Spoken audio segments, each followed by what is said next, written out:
मैं लोक संगीत के ही क्षेत्र में काम करना चाहती हूँ। चाहे मैं दिल्ली में करूँ, बम्बई में करूँ, कलकत्ता में करूँ, कहीं भी करूँ, लेकिन मेरा एक ही मोटिव होगा कि अपने लोक संगीत को और बाहर लेके आऊँ। 4 साल पहले लौह नगरी में एक बच्ची आई थी, एक छोटी सी बच्ची जो उस वक्त भी सोशल मीडिया पर स्टार बन चुकी थी, लेकिन अभी और कई मुकाम आने बाकी थे। और आज मैथिली ठाकुर कोई परिचय की मोहताज नहीं है और बड़े फ़ख्र की बात है कि फिर से लौह नगरी में वो आई हैं और हमारे साथ स्टार भारत में पूरे परिवार समेत वो खड़ी हैं। माताजी अभी यहाँ नहीं, लेकिन पिताजी, दोनों भाई, स्वयं मैथिली ठाकुर हमारे साथ हैं और उनसे हम बात करते हैं। आज उनका शो है मैथिली और आप सबका बहुत स्वागत है दोबारा जमशेदपुर में। स्वागत है। कुछ याद है, पिछली यादें कुछ है? जी, अभी आपने एक थोड़ी देर पहले वीडियो दिखाया है, मुझे बिल्कुल ध्यान आ गया कि मैं आई थी, लेकिन मेरे दोनों भाई साथ में नहीं थे 4 साल पहले जब हम आए थे, और वो भी एक सांस्कृतिक कार्यक्रम के लिए आए थे। हमारे कम्युनिटी के लोग थे, मैथिल समाज, बिहारी समाज के लोग। लेकिन आज इस बार थोड़ा डिफरेंट इसलिए है क्योंकि हम तीनों सब साथ में हैं और आज सिर्फ बिहार के ही नहीं, अलग अलग जगह से लोग आ रहे हैं सुनने के लिए, तो बहुत अच्छा लगने वाला है।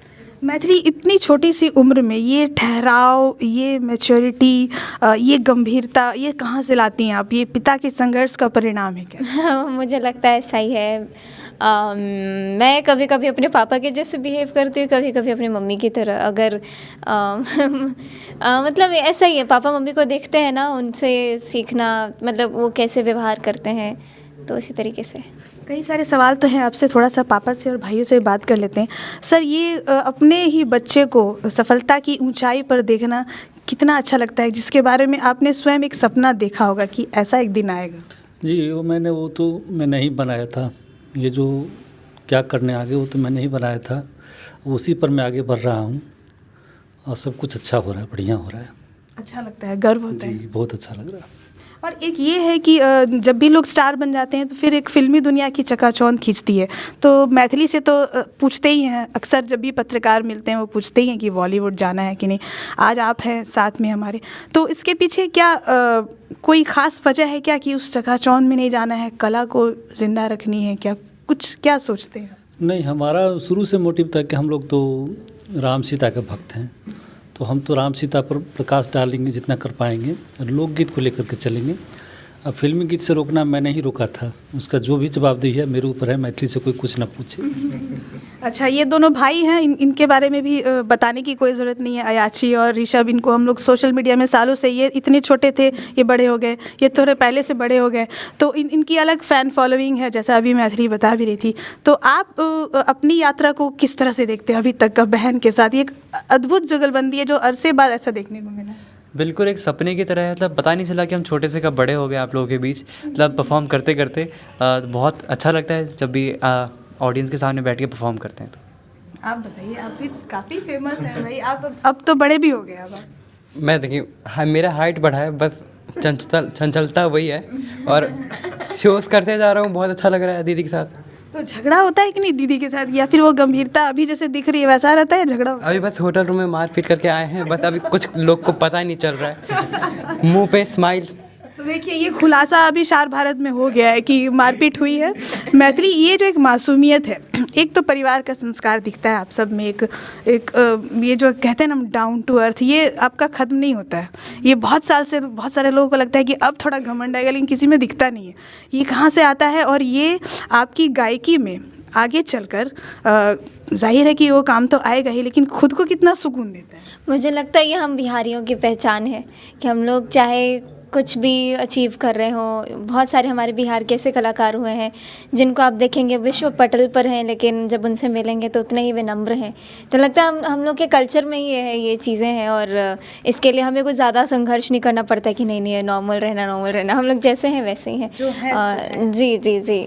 और ये जो एक काफ़ी कम उम्र में एक और चीज़ आप कर रही हैं कि ये जो अभी आपने हमेशा अक्सर जिक्र भी करती हैं कि स्कूल में आपको बिहारी कहकर चिढ़ाया जाता था, या कोई भी बिहारी था उसको ये कई सालों तक सुनने को मिला, लेकिन पिछले कुछ अरसे में बहुत अच्छी ब्रांडिंग हुई है बिहार की। तो आपकी कितनी भूमिका इसमें रही, खासकर आपने लोकगीत को जो जरिया बनाया है? वो तो आप ही लोग बताएंगे कि कितनी भूमिका रही है, लेकिन ये है कि इन कुछ बीते 5-6 साल में ऐसा हुआ है कि हम लोग प्राउडली कहते हैं कि हम बिहारी है बिहारी है, वरना जब मेरा एडमिशन हुआ था 6ठी में थी मैं, तब मुझे ये बोलने में संकोच होता था कि अगर किसी को पता चल गया कि मैं बिहारी हूँ तो मुझे कितना चिढ़ाएंगे। और ऐसा ही हुआ, जब पता चला बच्चों को कि मैं बिहार से हूँ तो ए बिहारी करके, मतलब कुछ भी होता था, आजू बाजू मेरे उन लोगों में लड़ाई हो रही है, मुझे आँख दिखा करके ए बिहारी बोलना, तो ये थोड़ा बहुत ऐसा लगता था कि जैसे गाली वाली दे रहे हों बिहारी बोल करके। लेकिन मुझे लग रहा है 5-6 साल में चीज़ें इतनी बदली हैं ड्रास्टिकली कि हम लोग बहुत प्राउडली कहते हैं कि हम बिहार से हैं। आपने बताया भी है अपने गीतों के माध्यम से कि हमारी ये विरासत है। जी जी जी बिल्कुल, और मैं आगे भी बताते ही रहूँगी।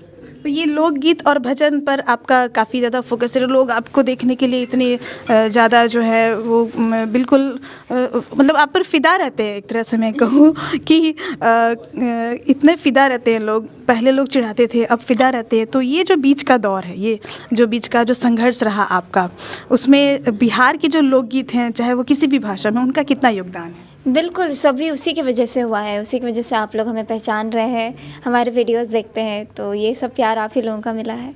आपसे तो गाना सुनेंगे, लेकिन एक फिर वही सवाल कि क्या सचमुच बॉलीवुड में नहीं जाना है? नहीं, ये पापा ने बोल दिया आज ऑफिशियली कि पापा से ही सब पूछा जाए, पापा से ही पूछेंगे सब। हाँ, लेकिन जैसे मान लीजिए कि सिर्फ भोजपुरी तो बदनाम है, लेकिन बॉलीवुड में भी बहुत सारी ऐसी चीज़ें होती हैं जो सही नहीं है। और भोजपुरी के बारे में तो भोजपुरी गाना बजते ही बिना सुने लोग सोच लेते हैं कि गलत ही बज रहा है। हर जगह एक्सेप्शन है, हर जगह अच्छा होता है बुरा होता है, लेकिन हर जगह का कल्चर है जो डिफाइंड है बिल्कुल, कि यहाँ पे ऐसे होता है, वहाँ पे वैसे होता है। और मुझे लगता है कि वही चीज़ें हैं जो हमें अपने आप को कंट्रोल करना है, कि हमको इस दायरे से बाहर काम नहीं करना है, हमको इसी चीज़ के अंदर रह करके, चाहे वो बॉलीवुड हो चाहे टॉलीवुड हो, कुछ भी हो, लेकिन हमको इस चीज़ से बाहर नहीं निकलना है। तो ये हमें हेल्प करती है काफ़ी। आप भी जो है रियलिटी शोज़ के माध्यम से काफ़ी जानी गई लोगों के द्वारा। भले शुरू में संघर्ष रहा, लेकिन राइजिंग स्टार में जो सेकंड पोजीशन आया था, शायद 2 वोट या कुछ वोट से ऐसा हुआ था ना। तो लगता है कि जो नई प्रतिभाएं हैं, आप उनको क्या कहना चाहेंगे? आप तो इस्टेब्लिश हो गई हैं, क्या वो सही माध्यम है कि हाँ आप उसके माध्यम से अपने आप को दिखाएं? लेकिन आप डिपेंडेंट नहीं हो सकते कि आपको कोई रियलिटी शो बहुत ज़्यादा फेम देगा। कई बार ऐसा भाग्य होता है कि आपको वो चीज़ें काफ़ी क्लिक कर जाती हैं, लेकिन कई बार ऐसी भीड़ होती है रियलिटी शोज़ में कि 10 लोग आते हैं, 10 के 10 अच्छे हैं, कौन किसको याद रखता है, विनर को कोई याद नहीं रखता, भूल जाते हैं। कई बार कोई रनर अप ही याद रह जाता है, या फिर कोई जो बहुत ही 4-5 राउंड के बाद ही निकल गया वही याद रह जाता है। तो बस ये कि टैलेंट होना चाहिए आपके अंदर, आपके अंदर कुछ स्पेशलिटी होनी चाहिए जो लोगों को क्लिक करे। एक क्या आपको लगता है कि भगवान की तरफ से ऐसा क्या मिला आपको? आपने कहा बाहर गुरु नहीं खोजना पड़ा, तो वो कैसे तराशा गया आपको? दादाजी के समय से ही शुरू हो गया था आपको गुरु? वो दादाजी के समय काफ़ी चीज़ें इनफॉर्मल थी, मैं सुन के और समझती थी, अच्छा लगता था, आनंद आता था, मज़े करती थी। लेकिन जब पापा दिल्ली लेकर के आए, जब 7 साल की उम्र में लेके आए, तो उस समय से ऐसा हुआ कि सीरियसली लेना शुरू किया, म्यूज़िक को सीखना शुरू किया। और सिर्फ मज़े नहीं करते थे, मज़े के साथ साथ बहुत सारा अभ्यास करना होता था। तो वहाँ से थोड़ा मतलब सिंसियरिटी आई। आप तो इंग्लिश में भी गाती हैं, हम लोगों ने सुना है। हाँ, कोशिश करती ये कमाल है, एकदम से जब आप गाती इंग्लिश में लगता है कोई मतलब अंग्रेज़ महिला गा रही है। ये कैसे होता है? नहीं, ऐसा नहीं है, लेकिन मुझे सुनना पसंद है, हर जगह के गाने सुनने पसंद है, चाहे अंग्रेज़ी हो, चाहे इंडिया के अलग अलग भाषाओं के गीत हो, साउथ इंडिया के गीत हो, तो मुझे सुनना पसंद है। तो मैं कोशिश करती हूँ कि सुनना पसंद है तो थोड़ा गा के भी देखती हूँ। तो अब फिर गाने का समय आ गया, थोड़ा सा फिर हमें अगर आप नहीं गा के सुनाएंगे तो फिर ये इंटरव्यू पूरा नहीं होगा। इस बार तो होली का। अच्छा, होली सुनाती हूँ, ठीक है।